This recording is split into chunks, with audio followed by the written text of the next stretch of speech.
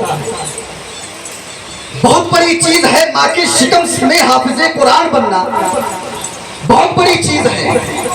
یہ ساری چیزیں جو ہوئی یہ تو قادر کا کام ہے، عبد القادر کا کام نہیں۔ عبد القادر نہیں کر سکتا۔